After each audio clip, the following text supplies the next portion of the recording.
Hello students, आपका जो capacitor है कंप्लीट हो चुका है। एक बार इसका क्विक रिवीजन रिकैप देख लेते हैं कि आपके पास क्या क्या टॉपिक्स हैं, क्या क्या पढ़े थे अपने, उसके रिजल्ट्स और न्यूमेरिकल्स इन्हीं रिजल्ट पे बेस होते हैं। तो ध्यान रखिए कि जो NEET level point of view से देखें तो आपके रिजल्ट सबसे ज़्यादा इंपॉर्टेंट हैं, हीट की कैलकुलेशन सबसे ज़्यादा इंपॉर्टेंट है। और जेई मेन्स या एडवांस के लिए देखें तो आपका डेरिवेशन भी आपको सब ढंग से आना चाहिए। तो इस कैपेसिटर के अंदर आपने क्या क्या पढ़ा और किस किस तरह से क्या क्या सिस्टम बनते हैं, किस तरह से न्यूमेरिकल्स बनते हैं, और यहाँ पर जो भी अपन ने अभी तक पूरा कैपेसिटर इसका ओवरव्यू देख लेते हैं कि एक बार आपके पास यहाँ क्या कौन कौन से मेन टॉपिक है। हालांकि है छोटा सा टॉपिक ये है ना, इलेक्ट्रोस्टैटिक्स का ही पार्ट होता है, पर इसके क्वेश्चन बनने के चांसेस ज़्यादा होते हैं कैपेसिटर से, क्योंकि ये कंबाइंड क्वेश्चन बनाता है किसके साथ, इलेक्ट्रिक फील्ड के साथ और जो आपका करंट इलेक्ट्रिसिटी है उनके साथ, जिसको बोलते हैं अपन आरसी सर्किट।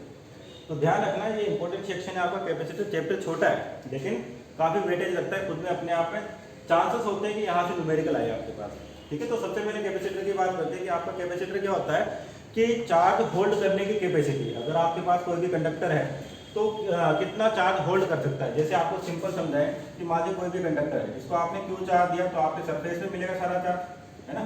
तो ये जो चार्ज है इसके पास, तो इसकी वजह से फील्ड आएगी। तो फील्ड क्या होती है आपके पास, बिखरी हुई होती है इस तरीके से। तो जो सिस्टम बनता है जहाँ तक फील्ड जा रही है, ये जो आपके पास कंडक्टर है कोई भी, इसको चार्ज देने के बाद जो आपके पास फील्ड बना है ना, तो जहाँ तक फील्ड होता है अपन बोलते हैं वहाँ तक क्या होती है, इसकी एनर्जी होती है। और बेसिकली जो कैपेसिटर है उसमें अपन ने क्या बात की, एनर्जी स्टोरेज की बात करें, क्या एनर्जी होल्ड करने की बात कर रहे हैं। तो अगर आपके पास आइसोलेटेड कंडक्टर है ना, और इसको चार्ज देते तो फिर से इसके पास क्या होगा, जो क्यू चार्ज सरफेस पे आएगा इसका फील्ड क्या होगा, आउटसाइड होगा। तो जहाँ तक इसका फील्ड है वहाँ तक इस कंडक्टर के लिए अपन जो कैपेसिटर पढ़ रहे हैं, जहाँ से अपने डेफिनेशन दी थी कैपेसिटेंस की, कैपेसिटेंस की डेफिनेशन दी थी क्या थी, वो चार्ज अपॉन पोटेंशियल। तो चार्ज का आपके पास जो आपने इस कंडक्टर को दिया, तो ये क्या कर रहा है, इस कंडक्टर की वजह से जो फील्ड है वो हर जगह पर, और आइसोलेटेड है तो अपन बोलते हैं इनफाइनाइट में जीरो होता है फील्ड आपके पास। तो यानी कि इसकी जो एनर्जी है वो इस कंडक्टर के सरफेस से इनफाइनाइट तक फैली हुई है। तो मतलब इसकी जो पूरी कैपेसिटी है ना, अकेले कंडक्टर की कैपेसिटी को नहीं डिस्कस करते अपन, क्या करते हैं जहाँ तक इसकी एनर्जी बिखरी हुई है उसी पूरे सिस्टम को अपन क्या बोलते हैं, कैपेसिटर बोलते हैं। लेकिन अपने फायदे का काम क्या है कि आपको एनर्जी को बाउंड करके रखना है, इसलिए अपन अलग अलग सिस्टम बनाते हैं। तो ध्यान रखना कैपेसिटेंस का मतलब ऐसा नहीं कोई इंस्ट्रूमेंट है और उसकी कुछ स्पेशल एनर्जी है। कैपेसिटर कुछ भी हो सकता है, कंडक्टर जहाँ तक इसकी एनर्जी बिखरी होती है वो पूरा कैपेसिटर कहलाता है आपके पास, ठीक है ना। पर अपने को एनर्जी क्या चाहिए, बाउंड रीजन में चाहिए, इसलिए अपन अलग अलग अरेंजमेंट डिफाइन करते हैं। तो जो डेफिनेशन थी आपके पास कैपेसिटेंस की वो क्या है, charge upon potential. Mathematical definition क्या है इसकी, चार्ज अपॉन पोटेंशियल, यानी कि Q बाई V। यानी कि जब आप चार्ज दोगे इसमें कोई पोटेंशियल आएगा तो उसका जो कैपेसिटेंस है C वो डिफाइन जाता है Q बाई V से, ठीक है ना। ध्यान रखना C आपके पास कैपेसिटेंस है, इसकी यूनिट होती है आपके पास क्या, फेरेड। और अपन के पास जो कैपेसिटी मिलेगी वो माइक्रोफेरेड टाइप की मिलेगी। अपन ने अलग अलग टाइप के इसमें कैपेसिटर पढ़े थे, उनको देख लेते हैं एक बार जल्दी से, ठीक है। जैसे आपके पास मान लीजिए कोई स्फेरिकल कंडक्टर है, इसकी रेडियस R है ना, और पोटेंशियल V है। और आप पोटेंशियल निकाल भी सकते हैं KQ बाई R। अगर इसके पास कितना है, चार्ज प्लस Q है, तो इसका पोटेंशियल क्या होगा, KQ बाई R। तो जो कैपेसिटेंस आता है इसका 4 पाई एप्सिलॉन नॉट R ये आता है। अगर आइसोलेटेड कंडक्टर की बात करें तो आपका जो कैपेसिटेंस है 4 पाई एप्सिलॉन नॉट R, और जो कैपेसिटेंस है कहाँ पर, जब आपके पोटेंशियल को इनफाइनाइट में क्या मानते हो आप, 0, जब जाके आपको ये कैपेसिटेंस मिलता है किसका, आइसोलेटेड कंडक्टर के लिए। मान लीजिए आप अगर दो कंडक्टर जोड़ देते हो इस तरीके से, ठीक है ना, दो कंडक्टर ले लिया आपने, इस पर मान लीजिए प्लस Q चार्ज है तो क्या आएगा, माइनस Q चार्ज इंड्यूस होगा, ठीक है। तो इस सिस्टम के पास मान लीजिए पोटेंशियल V1 और V2। अगर ऐसा सिस्टम बनता है तो प्लस चार्ज और माइनस चार्ज जो भी फील्ड निकलेगी वो सारी की सारी इस पर टर्मिनेट हो जाएंगे आपके पास इस तरीके से, जो फ्लक्स पढ़ा था अपन ने। तो इसके लिए जो कैपेसिटेंस डिफाइन किया जाता है वो होता है Q upon V1 minus V2, यानी कि capacitance of 1 with respect to 2। अगर आपको दो अलग अलग कंडक्टर दे रखे इस तरीके से तो उनका कैपेसिटेंस इस फॉर्मूले से डिफाइन किया जाता है। ध्यान रखना ये इंपॉर्टेंट सेक्शन है, अपन कोर्स में नहीं पढ़ते, थ्योरी के अंदर भी कम पढ़े जाते हैं ये चीज़ें, पर इंपॉर्टेंट है। और देखो कि आपके पास जो नेक्स्ट आता था आपके पास पैरेलल प्लेट कैपेसिटर, क्या था, जिसमें पैरेलल प्लेट कैपेसिटर की बात करें तो डिस्टेंस होती थी या सेपरेशन होता था D, और यहाँ पर आपके पास वाले पे प्लस Q चार्ज, इस पर माइनस Q चार्ज, और बाहर की ओर नेट चार्ज का 0, तो यहाँ पर भी 0। तो फील्ड है आपके पास इस रीजन में बाउंड हो गया, और इसी को बोलते हैं अपन पैरेलल प्लेट कैपेसिटर। और इसकी डेफिनेशन या इसका कैपेसिटेंस आता है AE नोट बाई D। तो ये फॉर्मूला ध्यान रखें, AE नोट बाई D। अगर आपसे फील्ड की वैल्यू पूछता है तो फील्ड कितना आता है इसके, किसी भी पॉइंट पर अगर आप फील्ड निकालते हो वो आता है सिग्मा बाई एप्सिलॉन नॉट। ध्यान रखनी सारी चीजें, है ना। और B और E में क्या रिलेशन होता है, B बराबर होता है E डॉट D है। तो ये तीनों रिलेशन ध्यान रखें आप। पैरेलल प्लेट कैपेसिटर के, क्योंकि 90% आपका जो कैपेसिटर है वो मेनली पैरेलल प्लेट कैपेसिटर को डील करता है और क्वेश्चन यहाँ से बनते हैं। जो आपके पास नेक्स्ट कैपेसिटर था जो लास्ट में अपन ने पढ़ा था, स्फेरिकल और सिलेंड्रिकल। तो स्फेरिकल कैपेसिटर और सिलेंड्रिकल कैपेसिटर की बात करें तो आपका जो स्फेरिकल कैपेसिटर था, ठीक, वो रिजल्ट था आपके पास। मान लिया आपके पास एक कैपेसिटर है, रेडियस R1 और रेडियस R2, किसी एक को ग्राउंड कर देते हैं अपन, तो इसकी जो कैपेसिटेंस आती है वो आती है 4 pi epsilon not R1 R2 upon R2 minus R1। Cylindrical capacitor की बात करें, ठीक है, यहाँ पर अगर इसकी लेंथ L है, ठीक, लेंथ क्या है L, और चार्ज डेंसिटी लैम्डा डिफाइन की थी अपन ने, तो इसका जो कैपेसिटेंस आया था आपके पास 2 pi epsilon not ln R2 upon R1।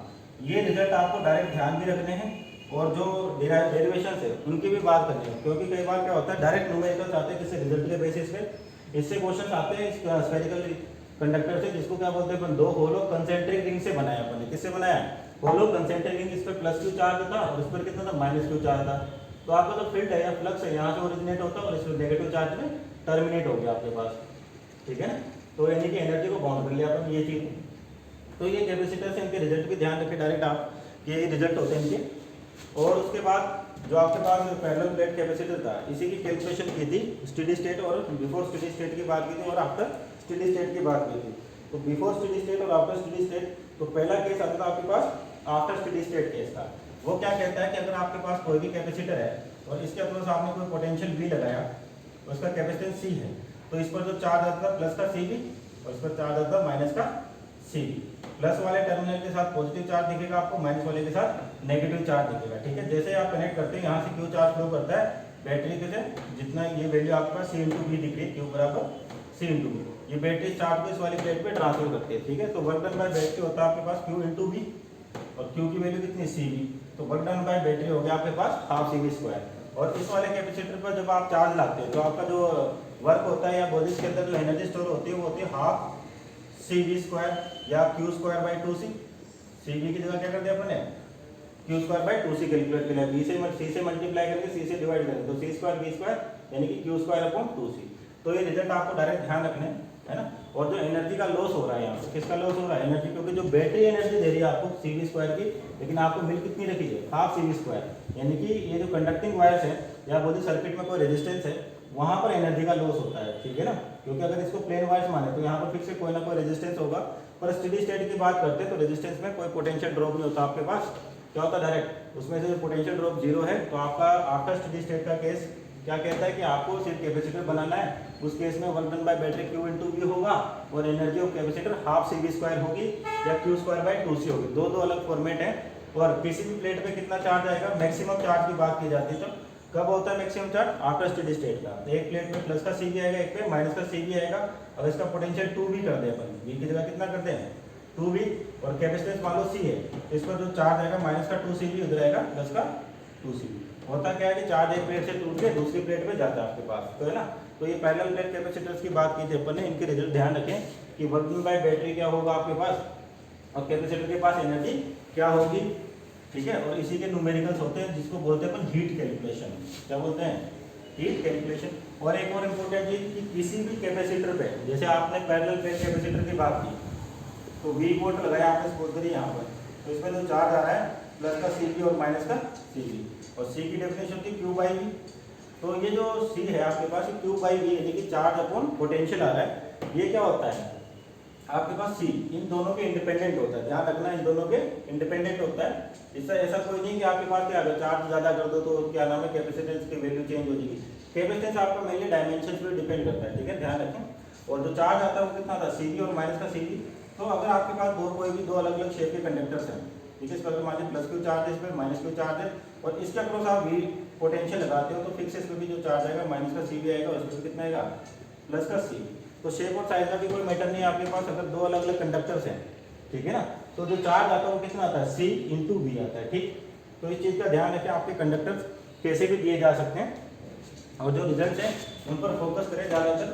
और हीट जो आपके पास लॉस हो रही है, जो बैटरी की एनर्जी है और जो कैपेसिटर की एनर्जी है, दोनों में डिफरेंस आ रहा है, यानी कि कहीं ना कहीं से हीट लॉस होती है। और ये आप सभी जानते हो कि किसी भी वायर के अंदर जब भी क्या कोई चार्ज फ्लो करता है या करंट फ्लो करता है तो गर्म हो जाता है। गर्म होने का मतलब क्या, जो एनर्जी थी आपकी in terms of heat release होगी, जिसको अपने 11th क्लास में पढ़ते थे जूल हीटिंग इफेक्ट में, ठीक है ना।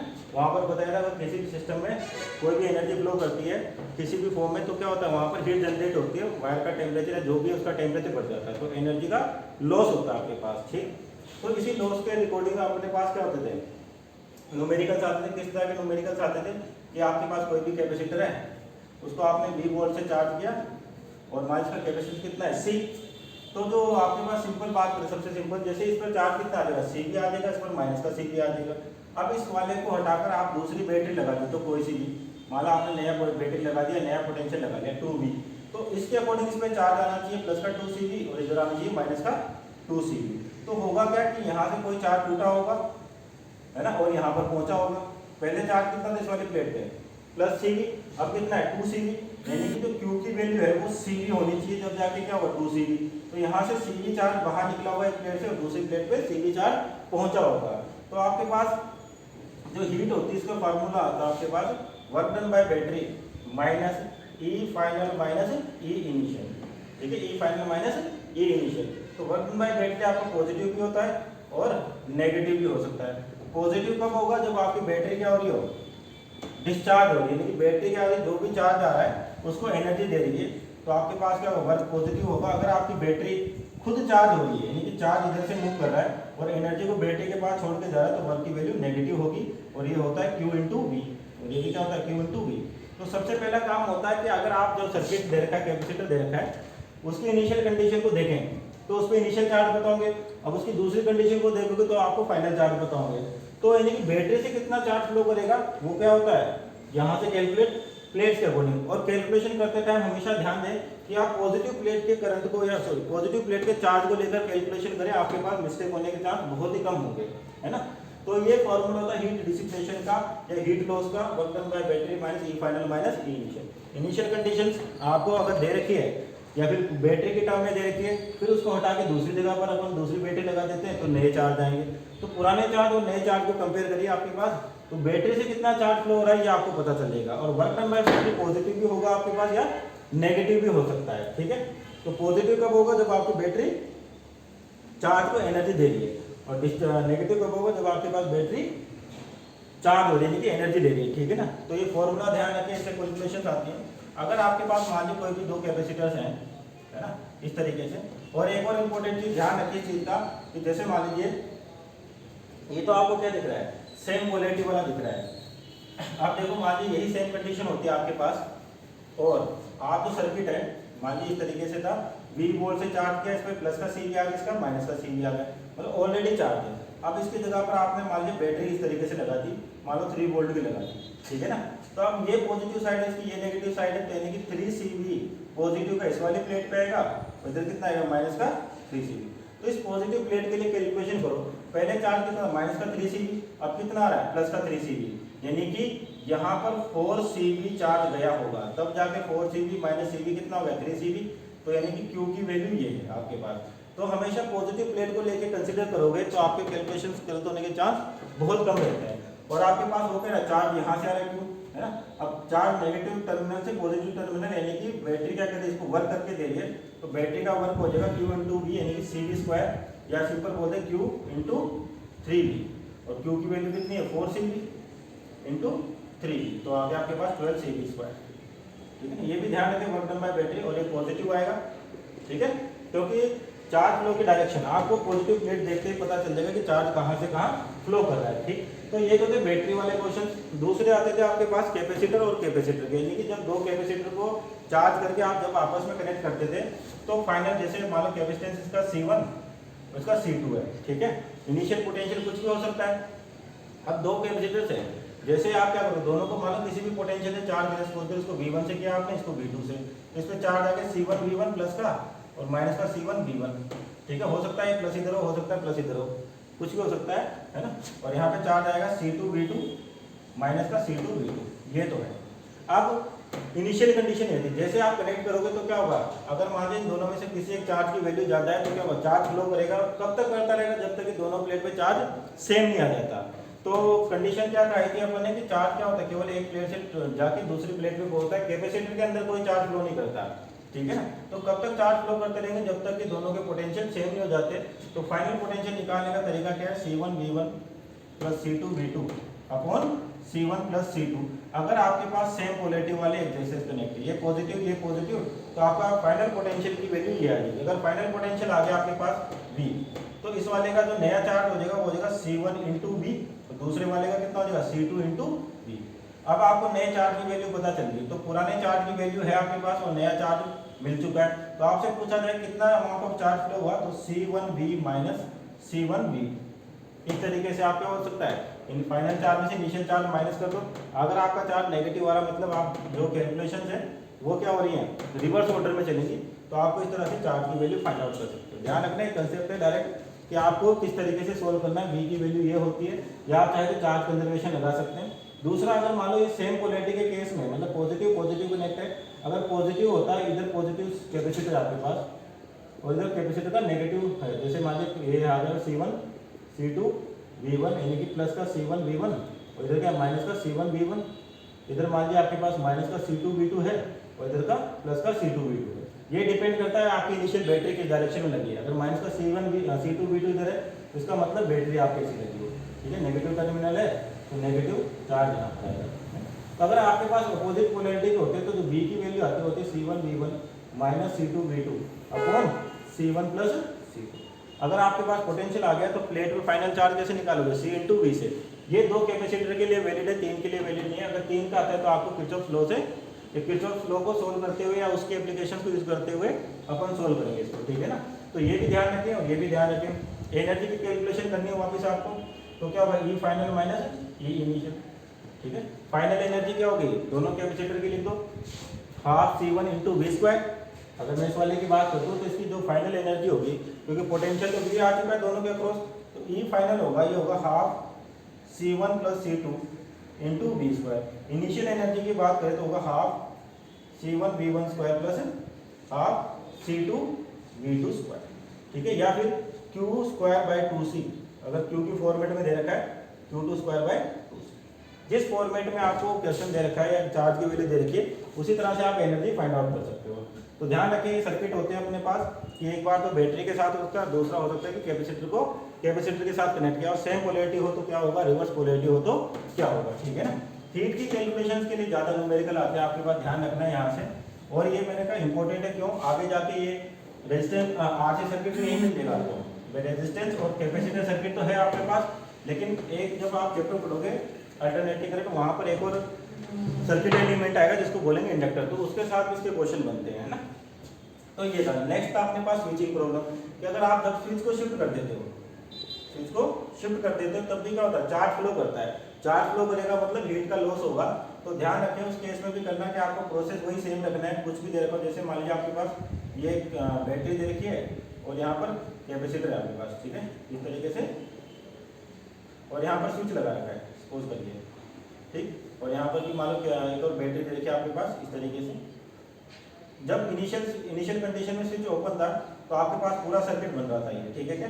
अब मान लीजिए आप स्विच को क्लोज, सॉरी, जब आपके पास था इनिशियली इस तरह से सर्किट दे रखा है, ठीक है क्या, और यहाँ से कनेक्ट है ये इस तरह से कनेक्ट, और यहाँ पर एक और बैटरी मान लो या कुछ भी मान लो।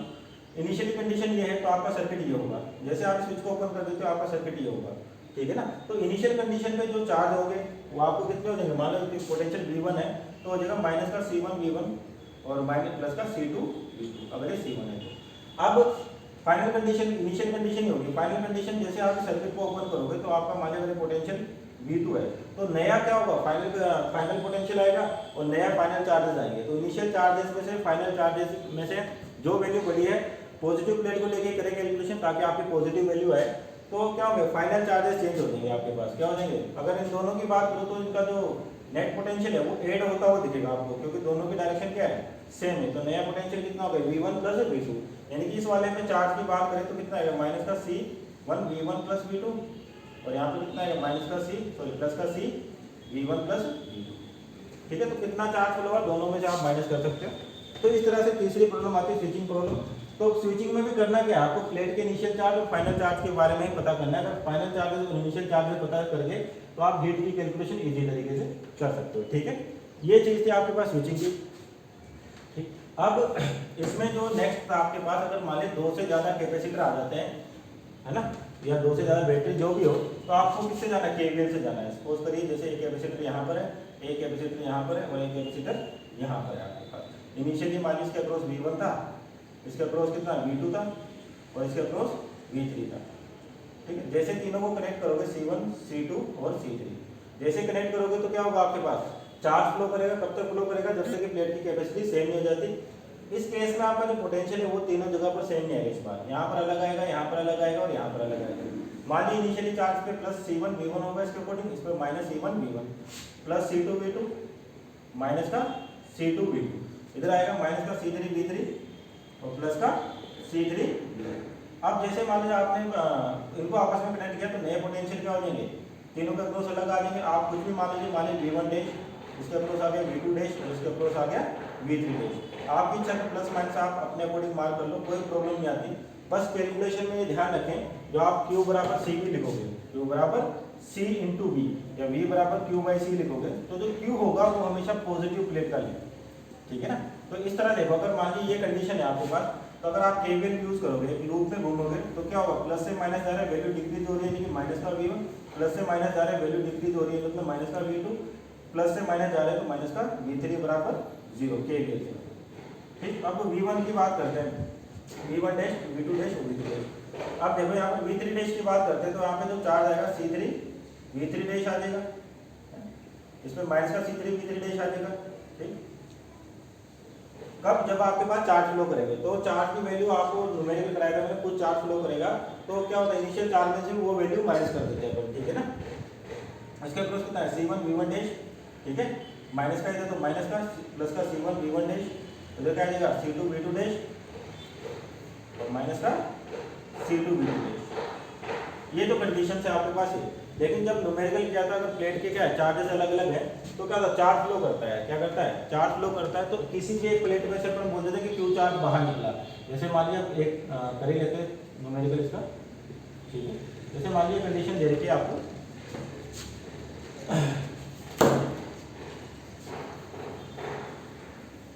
तो आपको करना क्या है, जैसे मान लीजिए आप इनिशियल भी ले लेते हैं, वैल्यूज ले लेते हैं कि 3 कैपेसिटर है आपके पास और तीनों पे कोई ना कोई इनिशियल चार्जेस है। चार्जेस कहाँ से आएंगे, मतलब आपने कैपेसिटर को इनिशियली किसी न किसी चीज़ से चार्ज किया हुआ है।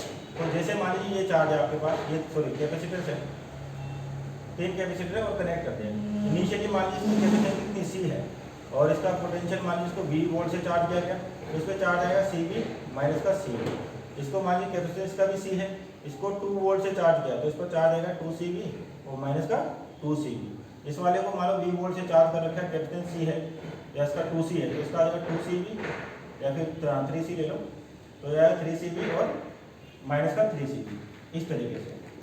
ठीक, इनिशियली अगर ये गिवन है आपको इस तरीके से। अब क्या हो रहा है, तीनों को कनेक्ट करोगे तो नया पोटेंशियल आएगा V1, इसके अक्रॉस आएगा V2 और इसके अक्रॉस आएगा V3, plus minus plus minus plus minus. ठीक है, अब क्या होगा, कहीं ना किसी जब चार्ज है आपके पास केवीएल के अकॉर्डिंग क्या होगा, माइनस का V1 माइनस का V2 माइनस का V3 बराबर कितना होना चाहिए, 0 होना चाहिए। तो V की वैल्यू क्या होती है, Q बाई C, और मैंने क्या कहा Q बाई C में Q किसका लोगे, पॉजिटिव प्लेट का। तो सपोज करिए ये सिस्टम का आपके पास यहाँ से कोई Q चार्ज निकला, मान लीजिए क्या निकला Q चार्ज, तो इस वाले प्लेट में चार्ज होगा CV प्लस Q, है ना, तो यहाँ पर माइनस का CV माइनस का Q। ठीक है, इस वाले में Q चार्ज आ रहा है, यानी कि पहले कितना था माइनस का 2CV, तो कितना हो जाएगा 2CV प्लस Q। ठीक है, और इधर कितना आ जाएगा, यहाँ से Q चार्ज बाहर निकलेगा, पहले 2CV था तो माइनस का 2CV माइनस Q। ये ऐसा क्यों किया, क्योंकि यहाँ से चार्ज बाहर निकला, इनिशियल चार्ज 2CV था, यहाँ पे चार्ज आ रहा है आपके पास और मैंने इसको प्लस माना है, तो इस वाले प्लेट पे जो चार्ज है आपके पास वो क्या है, पॉजिटिव चार्ज, इस वाले पे नेगेटिव। अब इसके पास क्या हो रहा है, यहाँ पे चार्ज आ रहा है, यानी कि माइनस का 3CV प्लस Q। ठीक है, पॉजिटिव प्लेट है तो पॉजिटिव चार्ज हो गया, ये नेगेटिव प्लेट है तो यहाँ पे चार्ज होगा 3CV और यहाँ से Q चार्ज बाहर निकला माइनस का Q और बाहर। तो आप Q बाई C में अब जो Q लिखोगे, V1 की वैल्यू लिखोगे, तो इस बार चार्ज कितना आपके पॉजिटिव प्लेट पे, ये वाला, तो माइनस का CV प्लस Q, इस माइनस को कॉमन लेके हटा दो, तीनों किस में आ जाएंगे, प्लस में आ जाएंगे, तो CV plus Q by C plus next V2, V2 की वैल्यू क्या लिखोगे, पॉजिटिव प्लेट का चार्ज ये है आपके पास पर, माइनस का 2CV प्लस की बाय C, कैपेसिटेंस कितना है C प्लस। V3 की बात करते हैं, इस बार पॉजिटिव ये माना, पॉजिटिव प्लेट पे जो चार्ज है आपके पास ये है माइनस का 3CV plus Q bye capacitance कितना था 3C, इसका कितना था C, ठीक बराबर 0। तो यहाँ से Q की वैल्यू आ जाएगी आपको। अगर Q की वैल्यू आ गई तो आपको पता चल गया सिस्टम पे कितना चार्ज फ्लो कर रहा है, और उसी के अकॉर्डिंग आप फाइनल चार्जेस इस पे निकाल सकते हो। इनिशियल चार्ज आपको पता है तो आप इनिशियल एनर्जी भी पता होगी, फाइनल पोटेंशियल निकालने के बाद जो फाइनल चार्जेस पता चले तो फाइनल एनर्जी भी आपके पास आ गई। तो जो हीट लॉस होगी वापस वो क्या होगी, E final minus E initial, ठीक है ना। अब बहुत ही कम चांस है जो 3 कैपेसिटर के क्वेश्चन आते हैं, तो 2 पर तो आपको डायरेक्ट रिजल्ट अगर याद है तो उनको यूज कर लो, या जो नॉर्मल मेथड है उसको यूज कर लें, ठीक है ना। तो नेक्स्ट आता था आपके पास combination of capacitors, combination of capacitors. क्या करते आप कैपेसिटर्स को कंबाइन करते थे, ठीक है। तो पहला आता है सीरीज कनेक्शन और दूसरा आता है पैरेलल कनेक्शन।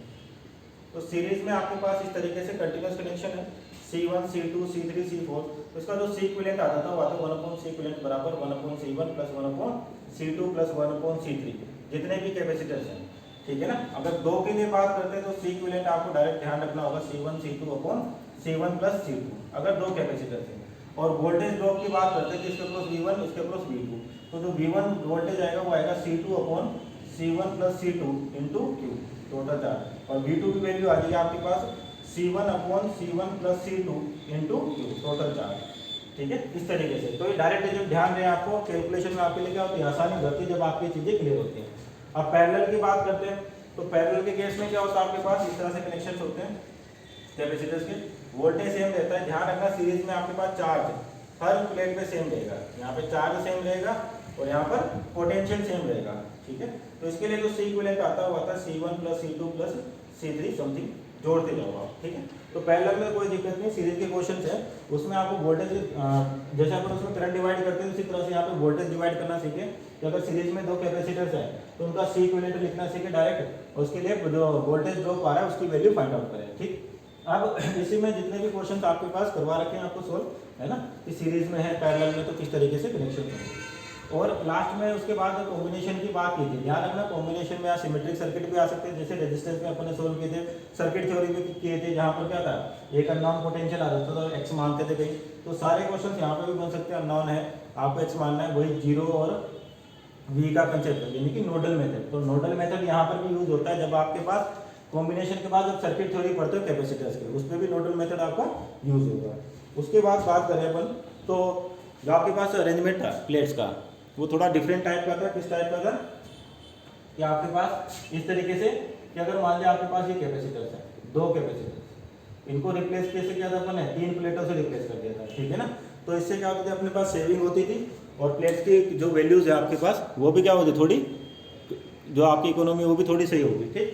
तो इस अरेंजमेंट को अपन ने देखा था, इस अरेंजमेंट में आपके पास क्या होगा, जो कैपेसिटर प्लेट्स है, अब 4 की जगह कितनी चाहिए, केवल 3 ही चाहिए, तो यहाँ पर कैपेसिटर प्लेट्स की सेविंग होती थी आपके पास। और इस वाले के कॉम्बिनेशंस भी देखे थे अपन ने इस तरह के कि अगर आपको अरेंजमेंट दे रखे कैपेसिटर्स के इस टाइप से दे रखे थे, मान लीजिए प्लेट्स हैं ऐसे आपस में कोई सी भी 2 कनेक्ट है, सपोज करिए ये कनेक्ट है, इसके ऊपर आपने V वोल्ट लगा दिया मान लीजिए, ठीक है, या इसके ऊपर आपने मान लीजिए ये यहाँ पर बैटरी लगा दी, ठीक है, या आपसे पूछते हैं इसके ऊपर इसका इक्विवेलेंट कैपेसिटेंस बताओ, ठीक। तो आपके पास क्या है V वोल्ट की बैटरी है, तो यहाँ पर V आएगा और यहाँ पर 0 आएगा, दोनों कनेक्ट आपस में सपोज करिए x है, तो ये भी कितना होगा x, तो 3 पॉइंट हो गए V0 x।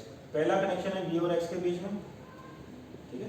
दूसरा कनेक्शन आपके पास V और 0 के बीच में, तीसरा कनेक्शन है आपके पास x और 0 के बीच में। तो ये C और C हमारे दोनों सीरीज में, तो ये दोनों का इक्विवेलेंट कितना आएगा C/2। अब C/2 और C पैरेलल में, तो डायरेक्ट C/2 प्लस C यानी कि 3C/, इस तरह से क्वेश्चन किए थे, और चांस इनके होते हैं कॉम्बिनेशन में ज़्यादा आने के। इन प्लेट पे चार्ज की बात भी की थी आपने कि चार्ज क्या होते हैं। इनिशियली क्या था आपके पास यहाँ पर और यहाँ पर 0 चार्ज, ठीक है। तो सबसे पहला काम है इस अननोन x की वैल्यू निकालना कि इसके अक्रॉस कितना पोटेंशियल ड्रॉप हुआ। तो सर्किट थ्योरी के अकॉर्डिंग भी बात करें इसकी, तो x की वैल्यू आप फाइंड आउट कर सकते हो। बस वहाँ पर I1 plus I2 plus I3 लिखते थे, यहाँ पर क्या लिखोगे Q1 plus Q2 plus Q3 Q4 जितने भी होंगे बराबर 0 करना था, और यहाँ से x की वैल्यू निकले। अगर x की वैल्यू निकल गई तो आपको पोटेंशियल ड्रॉप की वैल्यू मिल जाएगी, तो यहाँ पे चार्जेस की वैल्यू भी सपोज करो मैं तो अज्यूम कर लेता हूँ या फिर निकाल ही लेते हैं, इसके लिए एक्स कितना होगा देखिए ध्यान से। इस एक्स की वैल्यू निकाल लेते हैं, ठीक है। ये आपके पास सर्किट है, ये हो गया एक्स, ये आपके पास बी और ये जीरो, यहाँ पर भी कैपेसिटर आपके पास इस तरीके से, ठीक है। तो सिस्टम का जो टोटल चार्ज आएगा तो पहले तो क्यू बराबर क्या होगा सी इंटू बी, जो आपका सी इक्विवेलेंट आया वो 3CV/2 आया, तो यानी कि 3CV यानी कि जो बैटरी है यहाँ से 3CV/2 चार्ज आ गया आपके पास, ठीक है क्या। और यहाँ से 3CV/2 चार्ज जो निकला बाहर से यहाँ पे, तो ये चार्ज क्या होगा 2 हिस्सों में डिवाइड हो जाएगा, नीचे जाएगा कुछ Q1, ऊपर जाएगा Q2, ठीक है क्या। तो V वोल्ट इसके अक्रॉस V और 0 का, तो इसलिए दोनों सीरीज में तो V1 की वैल्यू निकाला और V2 की वैल्यू अपन निकाल सकते हैं। इसके अक्रॉस भी V वोल्ट का डिफरेंस है, इसके अक्रॉस भी V वोल्ट का डिफरेंस है। और V1 मैंने अभी आपको बताया था कैसे निकलता, डायरेक्ट C2 अपॉन, यानी कि C2 है C1, C2 upon C1 plus C2 into total charge Q। तो अगर यहाँ से आपके पास V1 की वैल्यू आ गई, यानी कि इसके अक्रॉस कितना पोटेंशियल ड्रॉप हुआ, तो इस x की वैल्यू क्या हो जाएगी V माइनस, यानी कि अगर आपको x मिल गया तो अब आप क्या बता सकते हो कि इस कैपेसिटर के अक्रॉस कितना पोटेंशियल ड्रॉप है और इस कैपेसिटर के अक्रॉस कितना पोटेंशियल ड्रॉप है। तो यहाँ पर आप चार्जेस की वैल्यू भी फाइंड आउट कर सकते हो। ध्यान रखना ऐसे क्वेश्चन ज़्यादा इंपॉर्टेंट होते हैं आपके पास कैपेसिटर में। उसके बाद अपन ने पढ़ा था RC सर्किट, ध्यान रखें RC सर्किट, चार्जिंग और डिस्चार्जिंग की बात की थी। जो आपका चार्ज हो रहा था और डिस्चार्ज हो रहा था उसकी भी बात कर लेते थोड़ी सी, कि चार्जिंग सर्किट की बात करें, यानी कि बिफोर स्टेडी स्टेट कोड पे पहुंच गया charging circuit. Before steady state का मतलब यानी कि आपके पास जो कैपेसिटर है वो अभी फुली चार्ज नहीं है, आपको उस प्लेट पे charge as a function of time T find out करना होता है। तो जैसे मान लिया आपके पास ये रेजिस्टेंस है, ये कैपेसिटर है और ये बैटरी आपके पास है ना। तो जैसे ही आप टी को कनेक्ट करते थे यहाँ पर, इसका कैपेसिटर सी है, रजिस्टर आर है, तो इस वाले पे जो चार्ज आता था as a function of time t, वो आता था आपके पास Q बराबर Q मैक्स 1 माइनस e की power minus T by R C, जहाँ पर आर सी को कहा जाता था आपके पास टाइम कॉन्स्टेंट टाउ, और इसकी यूनिट क्या होती है सेकंड के बराबर, ठीक है। तो charge as a function of time, current as a function of time T की बात करते हो आई बराबर आई मैक्स e की power minus T by R C. किसी भी टाइम पे आपसे Q मैक्स की वैल्यू कितनी होगी C इंटू बी, और ये आई मैक्स की वैल्यू क्या होगी V by R. I max आपको मिलता था t बराबर 0 पे और V मैक्स मिलता था t बराबर इनफाइनाइट पे, यानी कि जब आप मैक्सिमम चार्ज निकालते हो तो आप कैपेसिटर को किससे रिप्लेस करते थे ओपन सर्किट से, है ना। अब जब आप मैक्सिमम करंट निकालते थे तो कैपेसिटर तो आपका वो किससे रिप्लेस होता था प्लेन वायर से। ये लॉजिक ध्यान रखें ताकि आप कैलकुलेशन कर पाओ। डायरेक्ट क्वेश्चन आते हैं इस इक्वेशन से और इस इक्वेशन से कि कितने टाइम बाद टोटल करंट का हाफ करंट हो जाएगा, टोटल करंट का 1/4 हो जाएगा, जो भी है। ये तो आपके पास चार्जिंग सर्किट। और इसके लिए ग्राफ की बात करते हैं, तो जैसे charge as function of time T की बात करें तो क्या हो रहा है ये आपके पास, सॉरी इंक्रीज हो रहा है charge as function of time T इस तरीके से, और आगे जाके पैरेलल हो गया। एक टाइम कांस्टेंट में आता 63%, यानी कि जो मैक्सिमम चार्ज होता अगर टी की वैल्यू 1 टाउ के बराबर है, यानी कि 1 टाइम कांस्टेंट के बराबर है, तो 0.63 Q मैक्स, यानी कि टोटल चार्ज का 63% वो चार्ज हो चुका है, ठीक है। अगर current as a function of time T की बात करते हैं अपन, तो जो आपका ग्राफ था कुछ इस तरीके से, और charge as a function of time T, और एक टाइम कांस्टेंट के लिए टी बराबर 1 टाउ आपका कितना था 0.37 आई मैक्स, यानी कि मैक्सिमम करंट का 0.37 करंट ही आपको मिलता था, है ना। तो ये चीज़ें भी ध्यान रखें कि एक टाइम कांस्टेंट में 63% चार्ज होता था तो करंट की वैल्यू 37% रह जाती थी, ठीक। और दूसरी बात आपके पास का धीरे धीरे इंक्रीज हो रहा है, तो अपन आगे जाके क्या होता है जैसे कैपेसिटर चार्ज होता है, यानी कि 100% की ओर अचीव करे तो आपका जो टाइम आता था वो इनफाइनाइट आता था, यानी कि कैपेसिटर को 100% चार्ज नहीं किया जाता। इससे कम जैसे 99.9 के लिए भी वैल्यू निकाले अपन तो एग्जैक्ट वैल्यू मिलेगी आपको, यानी कि टाइम की एग्जैक्ट वैल्यू मिलेगी, ठीक। पर अपन क्या करते थे और मतलब जितने भी अगर आपसे टाइम पूछा हो उतने टाइम पर आप क्या बता सकते हो charge as a function of time T बता सकते हैं ना। तो ये ग्राफ भी इंपॉर्टेंट इसके। और चार्जिंग की बात की, 1 टाइम कांस्टेंट पे ध्यान रखें, आरसी की यूनिट क्या होती है इस इक्वेशन को ध्यान रखें डायरेक्ट। ये तो आपके पास चार्जिंग सर्किट, और चार्जिंग के बाद अपन बात करते थे डिस्चार्जिंग सर्किट। इसके अंदर डिस्चार्जिंग सर्किट आता था, यानी कि जब आपका कैपेसिटर ऑलरेडी चार्ज है और उसको किसी लोड रेजिस्टेंस के अक्रॉस अप्लाई कर दिया आपने, ठीक है। जैसे मान लीजिए कैपेसिटर है आपके पास, ठीक, और इसको किसी लोड रेजिस्टेंस के अक्रॉस अप्लाई कर दिया। इनिशियली मान लीजिए जो भी इसका चार्ज होगा मैक्सिमम चार्ज Q और माइनस Q, तो क्या टाइम के साथ जैसे आप T क्लोज करोगे यहाँ से चार्ज निकलेगा तो इसके अक्रॉस जो पोटेंशियल आता था V बराबर Q/C, ठीक है ना। मान लीजिए किसी भी टाइम T पर चार्ज कितना है Q है इसके पास, तो यहाँ पर V और यहाँ पे जो पोटेंशियल आता था वो क्या था I इंटू R। तो आपका जो अगर टाइम की बात करें दोनों पैरेलल है, इसको V1 बोल दे इसको V2, तो V1 बराबर कितना आता था V2 Q/C बराबर आई इंटू आर। जब इस इक्वेशन को सोल्व करते हैं लिमिट लगा के, तो charge as a function of time T निकल के आता था क्यू बराबर 2x e की power minus T by R T, यानी कि किसी भी टाइम टी बाद आपके पास कैपेसिटर प्लेट में ये चार्ज आ जाता है और मैक्सिमम की वैल्यू होती है सी इंटू। करंट की बात करते हैं तो करंट भी होता है आई मैक्सिमम ए की power minus T by R C. तो करंट की वैल्यू भी अपन क्या कर सकते हैं, फाइंड आउट कर सकते हैं यहाँ से। तो इक्वेशन ज़्यादा इंपॉर्टेंट है कि आप इक्वेशन को ध्यान रखें और इनके डेरिवेशन को, जो मेंस वगैरह स्टूडेंट्स हैं उनके लिए डेरिवेशन भी इंपॉर्टेंट है, क्योंकि आपके क्वेश्चंस आते हैं एडवांस के, उसको करेंगे अपन यहाँ पे डिस्कस।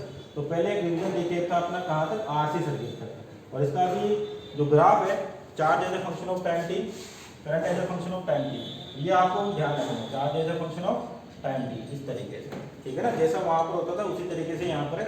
एक टाइम कांस्टेंट में 0.37, ठीक है ना, जो भी।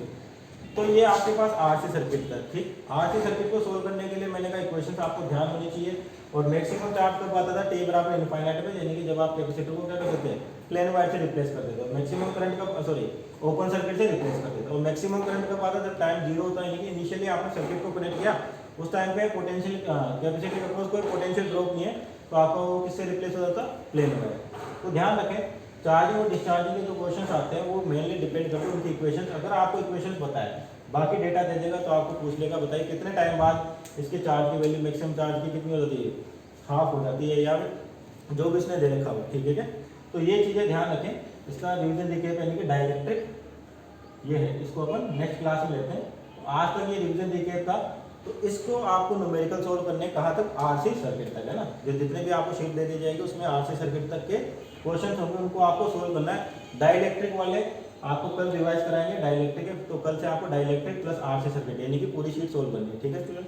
तो आज तक तो ये आरसी सर्किट तक था। तो थोड़ा ध्यान रखिए हीट कैलकुलेशन के बारे में, जो मैक्सिमम क्वेश्चन होते हैं कैपेसिटर के वो हीट कैलकुलेशन के आते हैं।